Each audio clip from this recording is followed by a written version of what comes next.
Hello and welcome everybody. Thank you so much for joining us, whether you are with us live or watching the replay. And very special welcome to my wonderful guest, Naomi Rose, who is with me now. Welcome, Naomi. Thank you for joining us. Oh, it's my pleasure. Thank you, Naomi. Oh, You don't often get to say your own name to somebody else.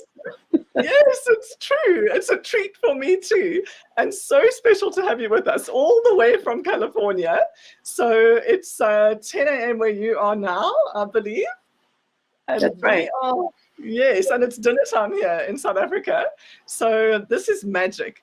Everybody, if you are with us live, just give us a wave, let us know you're here. And if you have any questions at any stage, this is a beautifully wise lady. She has a lot to teach all of us. So please feel free to engage, ask your questions, and Naomi and I will follow along. We'll see those popping into our chat, so you can type them in the comments under the video, whether you're watching on Facebook or on LinkedIn. And we'd love to engage with you. If you're watching the replay, you're also welcome to drop any questions, any comments, and we will come back and we will be in touch with you. So I'm going to kick off with a quick intro about this fascinating lady, Naomi Rose. She was born into a family of writers and grew up with mixed feelings about being a writer, which I'm sure she will share more about. And we have someone with us. Who's that? Is that you, Joe? Yes, it's Joe. Lovely. Thanks, Joelle. Lovely to have you with us. Naomi, Joe is writing her first novel, so this is very exciting. I'm so glad you've joined us, Joe. So Naomi is going to share more with us about her growing up with writer parents, and as I said, having mixed feelings about that. She later studied English literature and got her MA in that discipline, before keeping her gift for words alive by going through a side door instead and becoming an editor in her 20s, and over time working with authors, publishers, and businesses to make their prose sparkle with clarity and reader engagement. Naomi began to specialize in books on subjects she cares very much about, including holistic health, psychology, and spirituality. And she also wrote numerous articles that were published in magazines. She could have gone on like that for the rest of her working life. But when her midlife crisis arrived, we all know about this, I certainly do, she found herself asking, is that all there is? And she decided to study transpersonal psychology in graduate school, thinking that she might become a therapist. Then after 2 years of fascinating inner explorations, she realized that was not her path, but so much of what she had learned about the psyche and the spirit called to her. Naomi realized that she could use what she had learned to help people write more deeply than the book publishing world encouraged. So writing from the deeper self is what she calls the work she does now. And it's beautiful, and you're going to learn all about it. So lean in, everybody. Naomi is also a visual artist and singer, married to the poet and writer Ralph Draenau, and is the mother of a grown son, Gabriel. She lives and works in Oakland, California, in the US, as I mentioned. So, Naomi, may I hand over to you and ask you to kick off by sharing a bit about your journey and what has brought you to do this wonderful work that you do today? Thank you so much, Naomi. I'm honored to share what I know and hopefully encourage other people who want to write and perhaps want to use writing as a way to get to know themselves very deeply, not as a journal, but as something that they might share with other people. So my journey, as mentioned, I was born into a family of writers. Both my parents were writers. They were fiction writers, and I tend to write nonfiction or narrative nonfiction. And in a way, it was a wonderful beginning because first of all, they had wonderful books, and I got to read them well before I could understand them, which meant I could enter into their worlds and their atmospheres. And it really kept my imagination alive, which is so important for a child.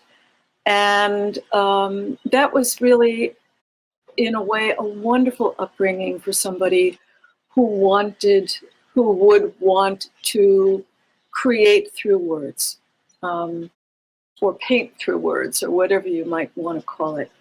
The difficult part for me was that, as I've since come to realize, looking back, I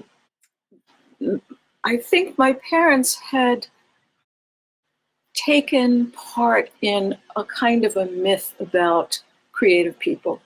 I didn't know it was, I mean, a myth not in a beautiful sense, but in a, not quite the real thing. They made the life and the posture of being an artist more important, I think, than the connection inside themselves that got made through doing the art.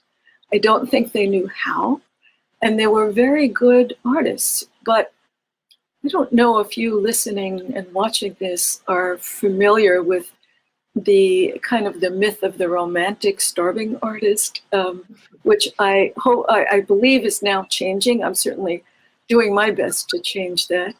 But they very much subscribe to it. And there's a lot of stuff that comes along with it that is really not so wonderful. It can be destructive. It can be self-destructive. The idea that you have to in some way diminish yourself in order to write in a beautiful way or paint or sing or something like that. I think from my studies in transpersonal psychology, I think that what's really at play there is that when you really do write creatively or paint, sing, anything, you do have to get your ego out of the way. That is true, so that your own deeper self has room to direct things. But it's not the same as being self-destructive. So as I looked at what they went through, and I should add that it was kind of a family expectation that I would be a writer because that's what we were. I thought, I don't really want to live like that. I don't want any part of that. So as Naomi Esmond mentioned in her intro for me, which I wrote, but she made better, I went through a side door having to do with words. And I became an editor as young as in my 20s. And I really didn't know what I was doing. I was just trying to bring more of a sense of the real world into my life after being in graduate school. And I just kind of bumbled into it. The job was open. I said, okay. And so I learned on the job. And then I left the East Coast of the US where I was living and working. And I moved to California where I still live. And I happened to get on the ground floor of an editing cooperative. And so I learned on the job there. I was freelance editor. I did all sorts of books. I worked with authors. I worked with publishers, learning what they wanted.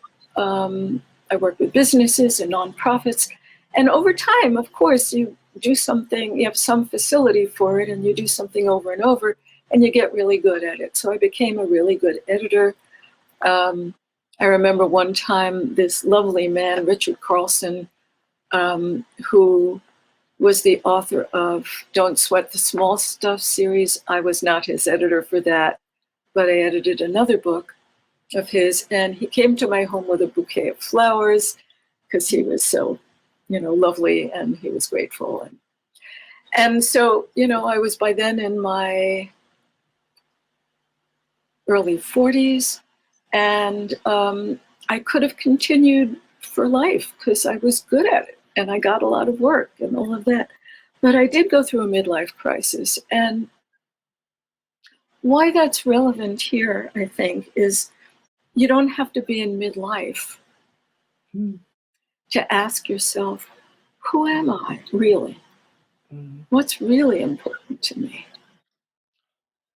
How could I find it? And if I find it, how on earth could I begin to express it? Am I the only one in my world, or am I connected to something larger? And is it possible that I have my piece of something great and divine even, and that it's actually really important for me to know what that is and to connect to it, and through that connection to begin expressing it in whatever form. There's so many forms. So to shorten this part of the story, I did decide to go to graduate school. I studied transpersonal psychology, which is the intersection of psychology and spirituality. And it was absolutely fascinating.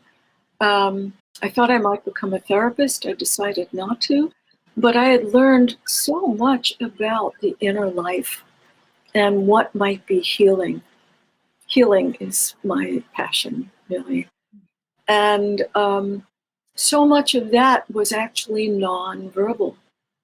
It had to do with breathing, it had to do with sensing, it had to do with the kinds of things that one might find through meditation that actually do more readily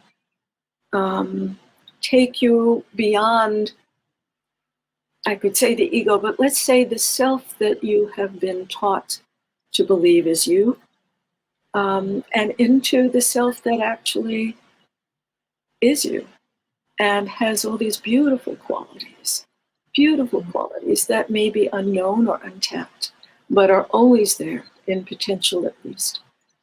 And so I decided that I would try to bring that into my work. And while I still do editing, it's really as a support for the book development that I do and the creative midwifery that I do. And my hope when I first began this was to not go in at the more surface level of working with publishers to have authors somehow do what they needed to do to create a manuscript that publishers would accept, because there are so many conventions around that. And certainly good books come out of it, but often the soul of the writer is very far from that. It's really nowhere to be found. And so the writer does not get a sense of real fulfillment in doing the writing and of connection with their deeper self. That's what I wanted to do. And that's what I cultivated and long ago, and have been doing now for quite a few years, for some decades. So I now do book development meaning let's see what develops based on who you are, and creative midwifery, which certainly encompasses writing what could be anything that a person is wanting to bring out.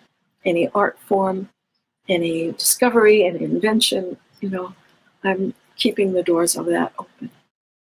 So thank you for asking. That was a long answer, wasn't it? I loved it. I was actually getting goosebumps as you were speaking as well. And there's so much resonance here.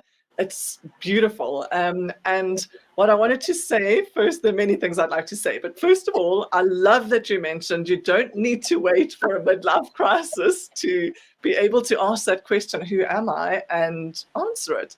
And saying this to you, Jo, I'm so glad you're with us. So Jo is my beautiful goddaughter, my niece, who's 22 now, Jo, I'm right, eh?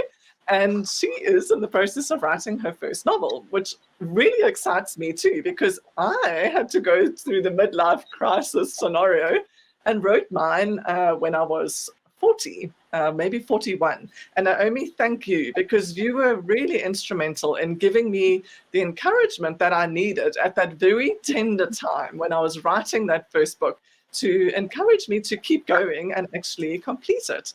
And I just love your approach. It's so beautiful in terms of aligning with your truth inside. And it's also very insightful, very interesting for me to hear you say how this is not always the case with published books. And I've been very challenged in the publishing space also with fiction and nonfiction, which we'll get to later. But maybe there's a reason, as you're saying, because it's so important to me too that it's your own soul that's coming through. And I love how you say almost the music inside you. And I love that message from, I think it was Dr. Wayne Dyer, who said, don't die with your music still inside you. And for me, just the process of writing even my first book, which was a novel, and then my second book, which was nonfiction, which became my online courses, was that sense of fulfillment of, yay, I don't have to die with my music inside me because it's out, even if it's not widely out there in the world. So Naomi, I know, so you really, as I say, played a beautiful role in my writing journey. So, and this was, gosh, I think 12 years ago, I think in 2009, early 2009 is when I finished that book. So with your beautiful encouragement and support. And so I know that you've also helped many other authors, as you say.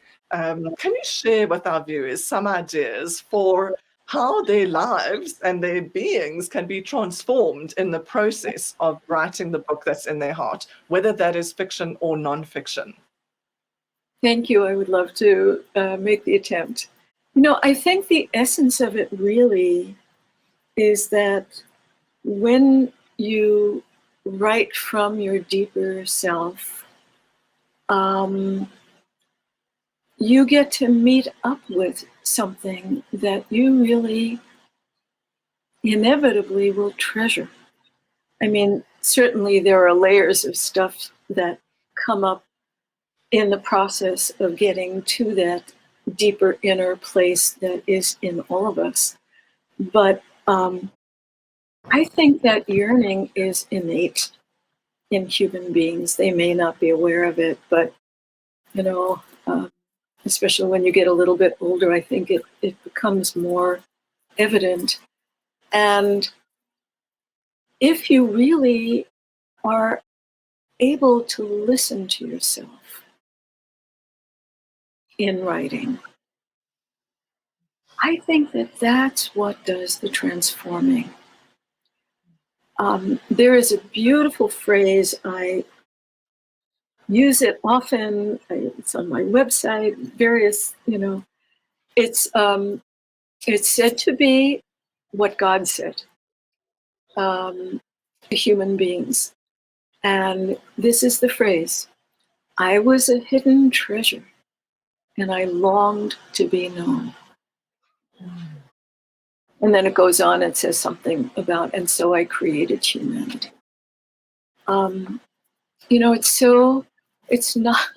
It's not difficult to grow up and not be in touch with that hidden treasure. It's really pretty easy not to be in touch with the hidden treasure. I have a whole history of years of not being in touch with it.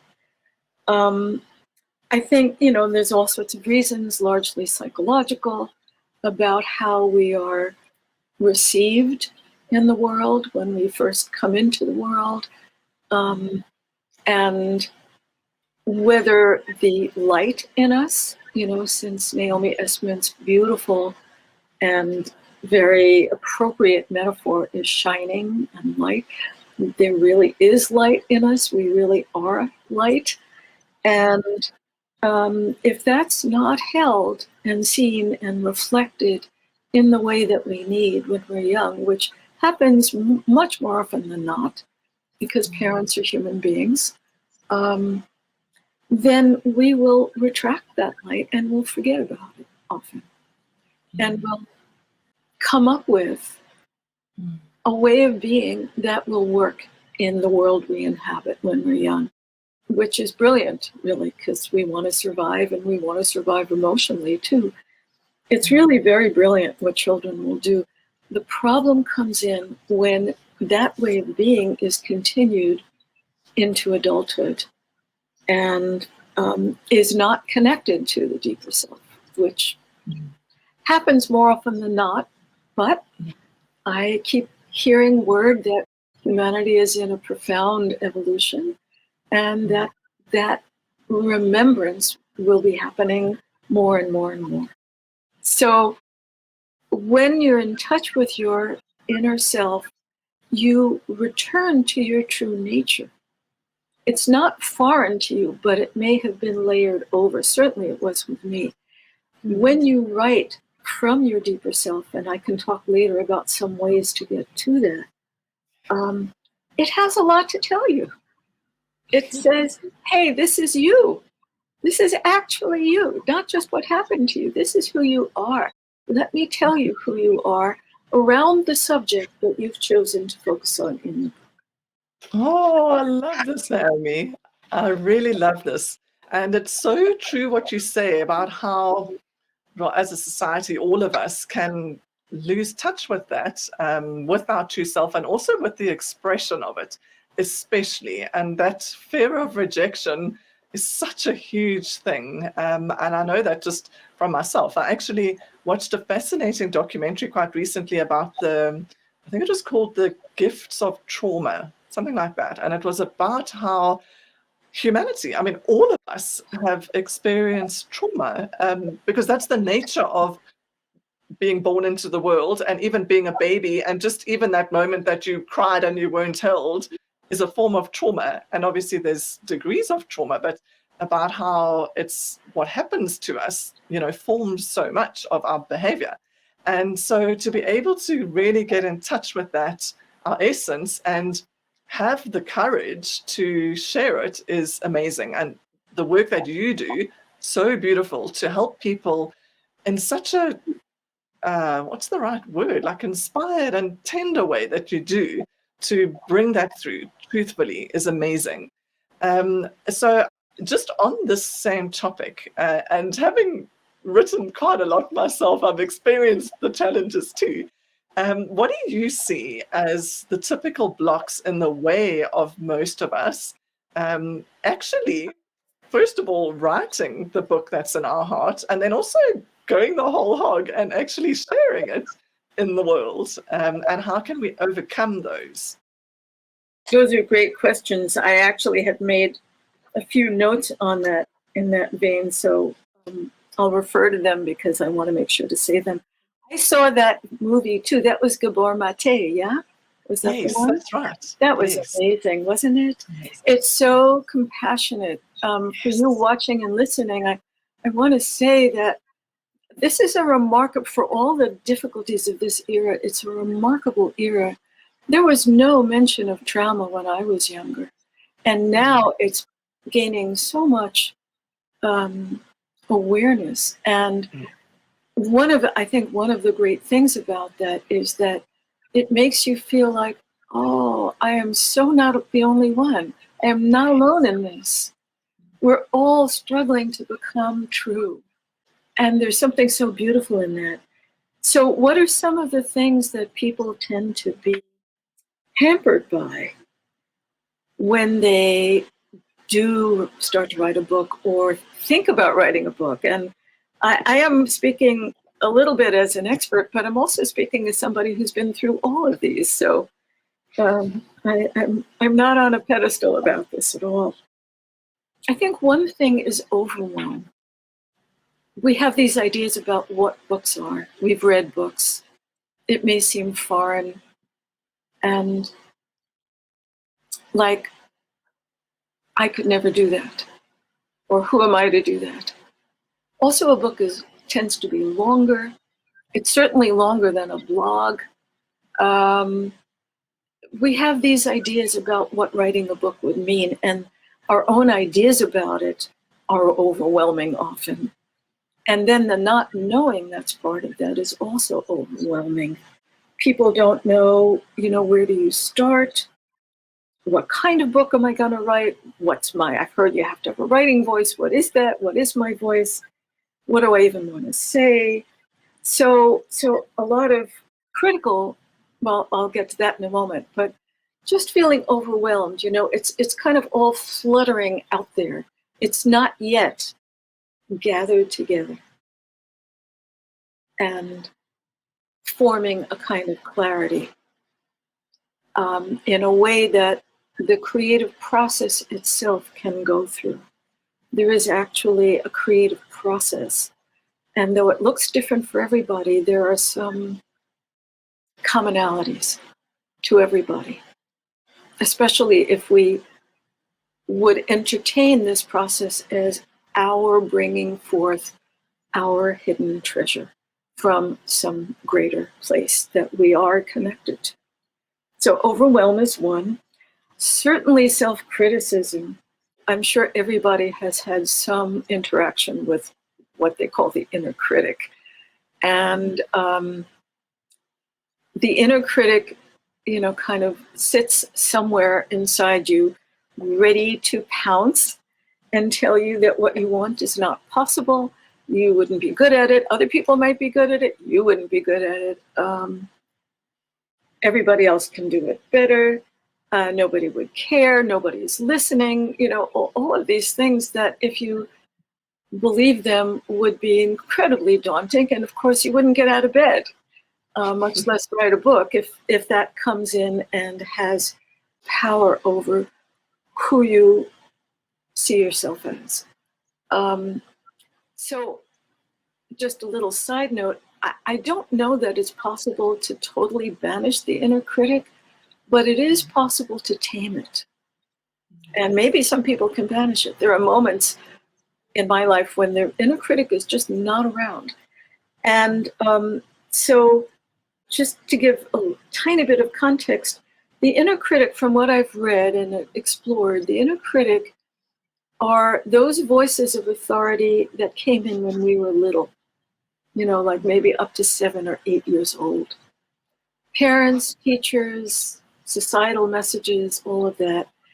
And we internalize it because that's what we do as kids. And then we grow up, but it tends not to. So, we might be 40, 50, 30, 20, 80 years old, but our inner critic might be 7 years old, 6 years old. And it's a terrible guide. We have much more wisdom and capability than that. But there's also a view that the inner critic is actually trying to help us. It's just inept at this point. It's operating on a very outdated program. So we can work with the inner critic. There are ways and books and all sorts of things. And I like the idea that the inner critic is trying to protect us. When I am in touch with that, I just tell my inner critic, oh, actually, I'm not going to die if I write a version of my book or this chapter that I don't like. I really won't die. I'll just feel disappointed for a little while, and then I'll come back to it. So there's that. Overwhelm, self-criticism, sheer unfamiliarity with what it is to write a book. I think this is a big one. And if you are writing a book, or if you're thinking of writing a book, hold this in mind, that it's a way to be kind to yourself, just to say, oh, I don't know yet. I can know, but right now I don't know. I don't know what's involved. So I'm not going to pressure myself to go about it without learning what is involved. You wouldn't go mountain climbing without some preparation. And I actually wrote a book called Starting Your Book. What is it called? A navigational guide or something like that. A guide to navigating the blank page by listening to what's inside you. Because over time, I became aware that our relationship to ourselves before we even start writing, or in the midst of it too, is so important. It makes such a difference. So learning what's involved in writing a book, learning, for example, that what you're going to write is a first draft, not the final draft. After you've written the first draft, which Anne Lamott, a wonderful writer, said, we're all going to write really awful first drafts, or, it might happen. And it's okay. You're just putting something down. Then you're going to go back into it with the eye of a reviser. You're going to fine tune it. You're going to see what rings true, what doesn't. You might have to go back to the first part and add things, take things out. But, there's a way in which that actually can be enjoyable. So when you don't expect yourself to be perfect from the outset, I think that really helps. And then the last thing that I noted down and Naomi Esmond has referred to this, I think, is the fear of being visible. And I'll get to that when I talk about actually getting the book into the world. So this may be the flip side of the hidden treasure thing, that, and I am speaking for myself, that so many of us have hidden our treasures for so long, not only from other people, but sometimes even from ourselves, because we begin to identify with this persona that we've put on because we weren't seen clearly, held as we needed to be, all those things, nurtured as we needed to be. So we've developed a way of being in the world. Of course we did. But that persona is a little shaky because it's not totally us. And so the idea of being visible as we actually are can be scary to people. And I've been there often. So I think that fear is when we think that that's all we have to offer, is the cover that we've put over things. So how I want to end this piece of it is that inner self is fairly vulnerable, not in the sense of anything wrong with it, but, uncovered. And ironically, paradoxically, that vulnerability is what people read books for under everything. They want to be mirrored. They want to see themselves. And when we put a really good face on things, which I have done in some of my earlier writings, they may learn things, but they don't see themselves. What they really want is to see themselves. So when we can see ourselves in the writing, other people can see themselves through us. That's so beautifully said, Naomi. Thank you. I love it. And Joelle says, we're identifying with all these blockages. And me too, Joe, totally. And as I mentioned, I've experienced this through both the fiction process and the nonfiction process in different ways. And yes, we shy so much away from vulnerability, but exactly, I love that final note of yours, that it's what we see mirrored in ourselves that we identify with in other people and in their writing and in their books. And there's so much more to say on the topic, but what I'd like to ask you also, Naomi, is so Jo, who's with us now, is writing her first novel, which is amazing for me. It was the odyssey of the first novel because it is so much about bringing, parts of your innermost self through in your book.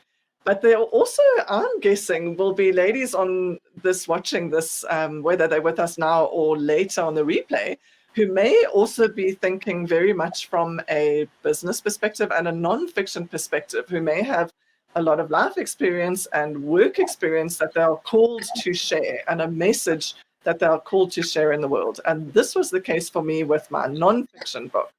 And in both cases, there were challenges. What I wanted to ask you is, at whatever stage our viewers might be on the journey, maybe thinking about it, the overwhelm is a huge thing. I totally get that too. But can you give them some tips? And this is where you were so instrumental for me, to encourage them to get started and or persevere wherever they are on the journey. Because it can be a lonely and dark and difficult journey at times, as we all know. So can you share some tips about that, Naomi, for everybody listening, whether they might be doing fiction or nonfiction? Yes, I would love to. And I so appreciate how encouraging you are to people with coming forth, in the way that you do it, the beautiful way that you allow people to shine on camera, and wordlessly bring forth the light that they are. So now we're talking about doing it through words. At this point, if I had to boil it down to one thing, I think the most important thing that a person can do to write a book that's really deep and meaningful to them is to listen to themselves, to make room to listen to themselves. And I'll say a little bit about what I mean by that. It probably goes beyond that. But so, for example, when you listen to a piece of music that you really love, just by yourself, it's probable that you get more quiet inside. And that instead of seeking to put forth, you're becoming more receptive. Your body becomes more still, more relaxed. Maybe you close your eyes and you let yourself take in the sounds that you hear, the quality of the music that pleases you, the rhythms of the music. You could say that you actually tune yourself to the music, like tuning into a certain channel, you know. That attunement and that receptivity is a large part of what listening is, in my view. So it's the same set of interior capabilities, except that instead of listening to outer music, you're going to be listening to inner music, metaphorically inner music, or, you know, maybe not metaphorically. The hidden treasure is always seeking to speak to you through your heart. When we can get quiet enough, that is to say, you know, and it's a real it's a real challenge for me. I have a very busy mind. But when we can get quiet enough to, you know, come down those inches from here to our heart, I don't know if you can see, but my hands are on my heart, guidance is available. So if you want to, while watching, listening to this, you could just put your hands on your heart now. And you will feel a heartbeat resonating, pulsing against the palms of your hands. It's all here. You're not having to do anything or go outside yourself. You're just making a bit of a turn to be present to what's inside yourself. So you can always count on that heartbeat. That heartbeat has a certain rhythm. If you're very relaxed, it'll be an even rhythm. If you're in a state of stress, fight or flight, you know, that other nervous system, the sympathetic nervous system, I never understood what was called that. It doesn't feel sympathetic when it's happening to me. Then your rhythms may be kind of, you know, jagged, stuff like that. So you can actually use your heartbeat and your awareness of your heartbeat to find out what kind of rhythm you are in. The rhythmic, regular rhythm is the parasympathetic nervous system, the one that has to do with relaxing and feeling safe and, you know, things that we really cherish. You can bring yourself into that by being aware of whatever the rhythm is and then consciously making it more rhythmic.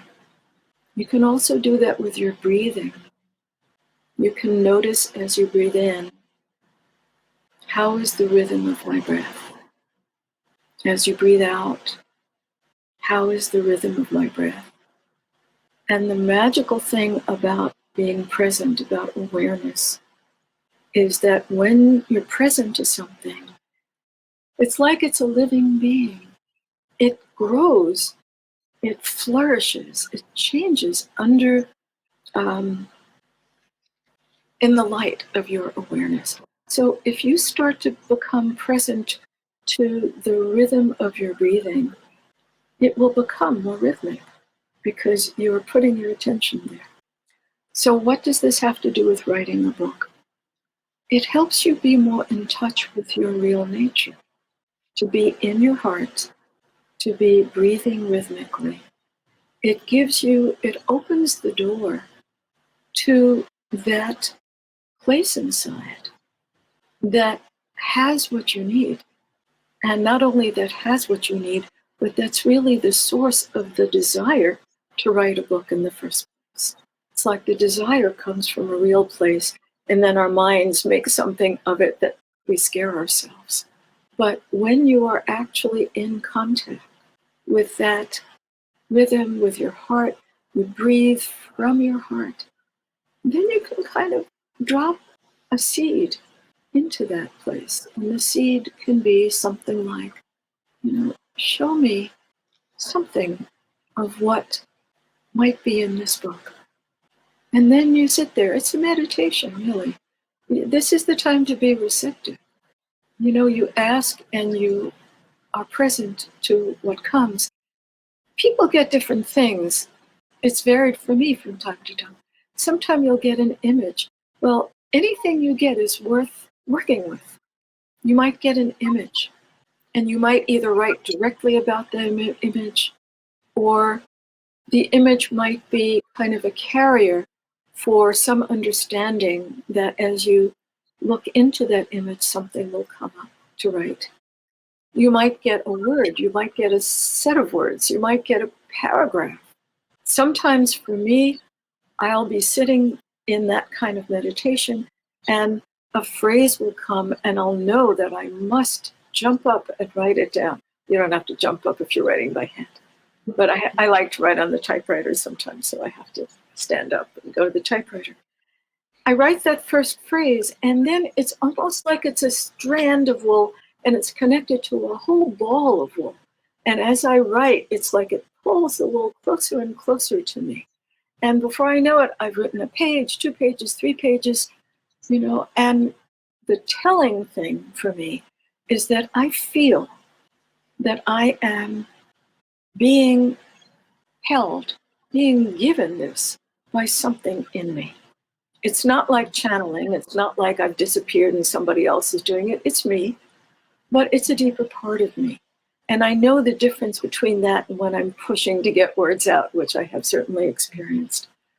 So that is one way. I would say the key is listening and being receptive, however you like to get there. I love that. Thank you, Naomi. And I've been sitting here with my hands on my heart and getting in touch with my breathing as you were speaking, because I also have a big challenge with my mind being so active and quite a bit of a tyrant, actually. It loves to be in charge, my brain. And so I love that reminder to drop into the heart, because that really is where we find the wisdom, as you're saying. And I also love that you mentioned that it's always wanting to connect with us.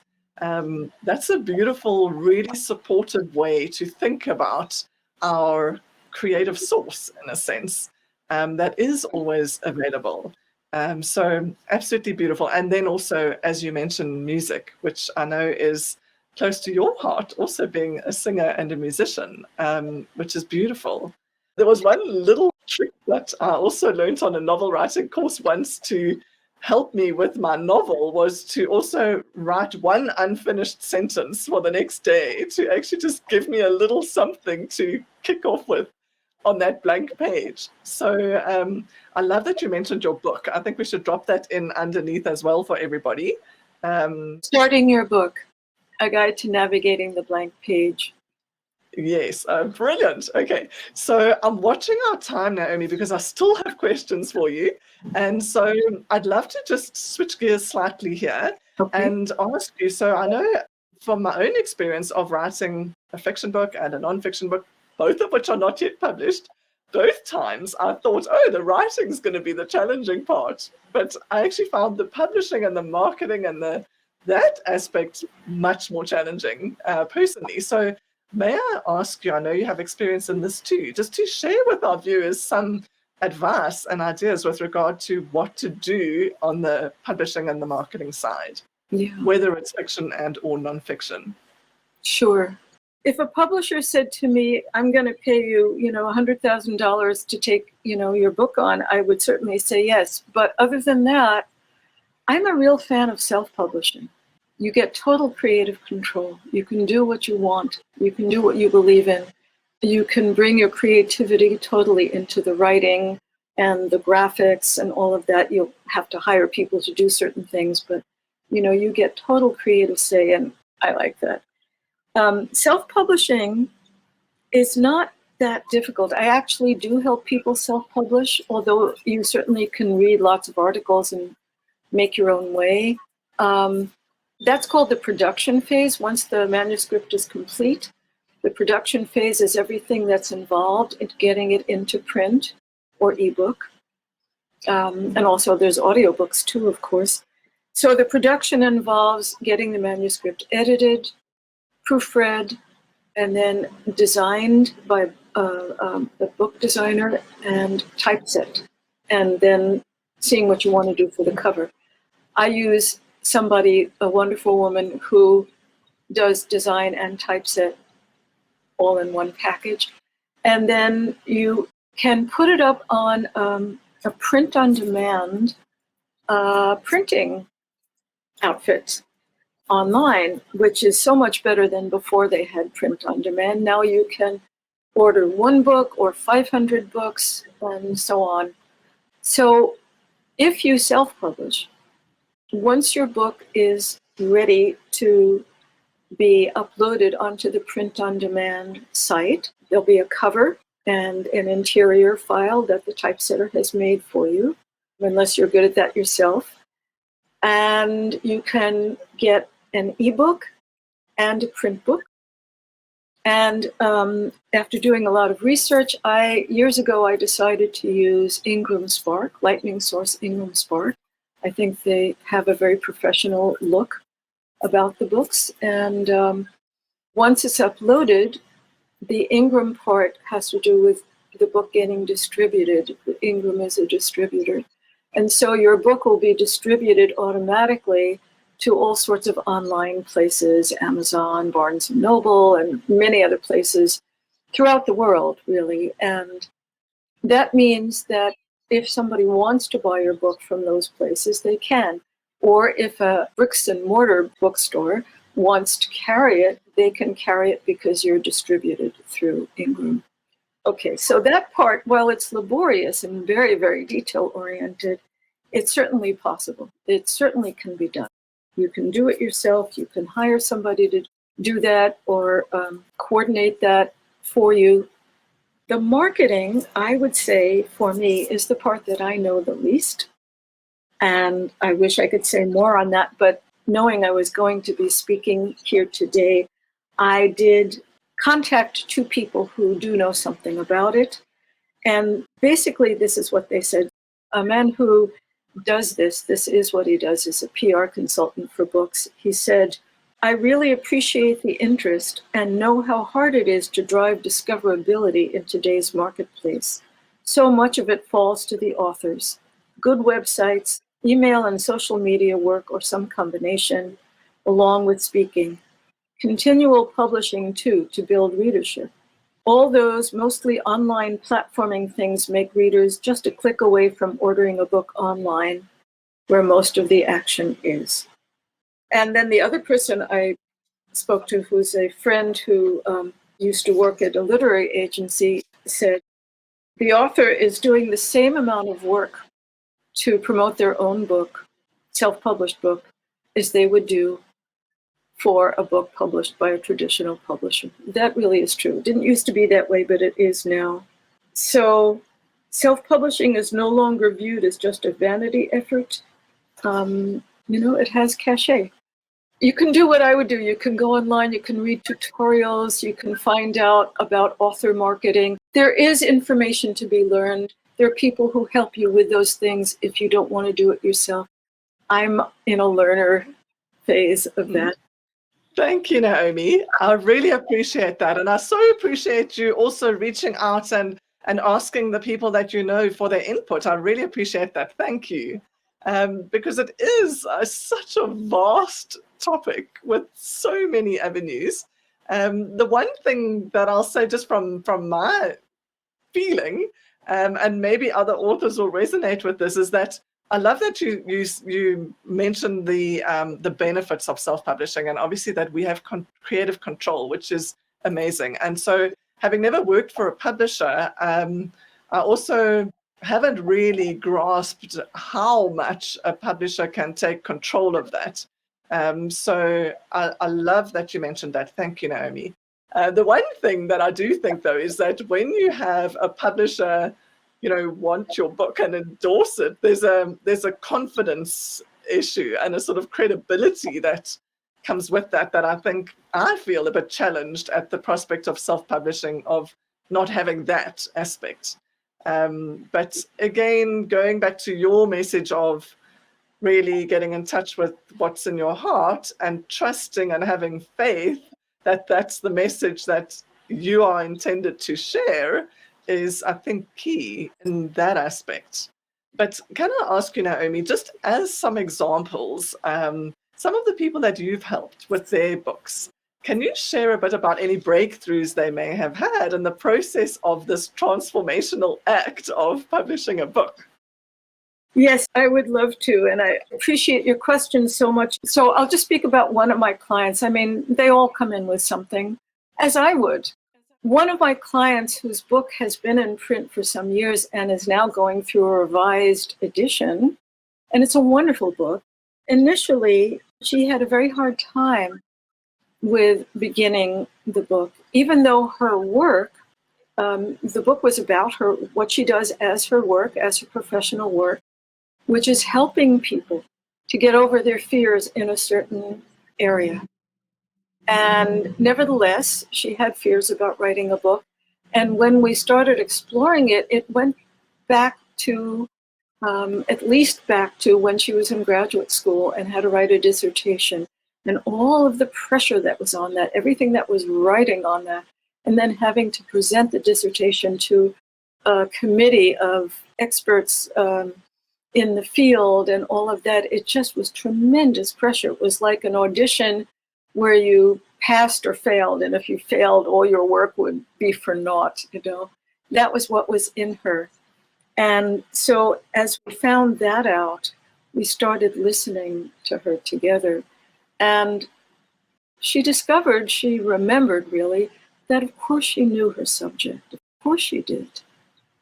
She was a total expert, not only because she taught it, but because she had lived it. That's how she had gotten to be the expert. That's how she had gotten to make it her work.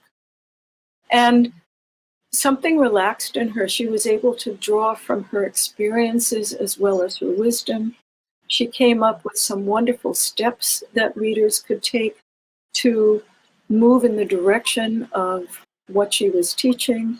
She was able to access more quiet, receptive places in her. And so some of her writing came out to be these beautiful meditative evocations of, I think she was writing about snow or rain, or it was beautiful, whatever it was. And, so she began to be able to have a rich range of voices to draw from in that.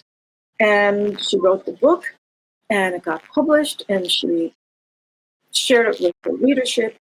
And then she said something like, "My greatest pleasure is when people come up to me and tell me that they found my work through my book. And then they had a chance to actually experience my work." Oh, I love that, Naomi. And that's so wise and valid. And that's inspiring me with regard to my book, because it ties in a similar way. So I love what you do. And I see that we're coming up to the hour. So please, can I just ask you to also share with our viewers how they can get in touch with you? And I believe I have your website, which I'm going to pop up as a banner. And if you could just share with them the offers and services that you offer and how they can be in touch and find out more. The easiest way is through my website, which is at the bottom, naomirose.net. Pretty much everything is on there. You can email me directly if you want to at Naomi Rose Deep Write, WRITE, at yahoo.com. I'm on LinkedIn. The work I do is I'm a book developer. I help people develop their books wherever they are in it, from the very beginning to, in the middle, or I just have this urge, I don't even know what it is yet. All of that works. I do offer a limited number each month of complimentary half-hour consultations to explore. You're not obliged to continue, but we'll find something out. And if you're interested in that, email me.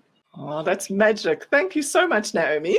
Do you have any final thought just to leave with our viewers for inspiring them on their writing journey? First of all, thank you so very much for inviting me. You're a wonderful interviewer. I felt very, very held. And I would say, remember, okay, let's try for 3 things. You have it in you. You may not be hearing it yet, but it's there. If you have a desire to write a book, it's what's deep in you that is asking for that. It would not ask if it couldn't deliver. 3, focus on being receptive first. Let yourself receive first. Keep pen and paper nearby. Your subconscious will be working on it. It may deliver it at another time than when you're sitting there. If you're washing the dishes and you get this great idea, write it down. Yes, I love that. Thank you, Naomi Rose, for all of the wisdom and the insight and the inspiration that you've shared with us. It's been such a treasure to have you with us. Thank you very much. It's been my joy. Thank you, Naomi.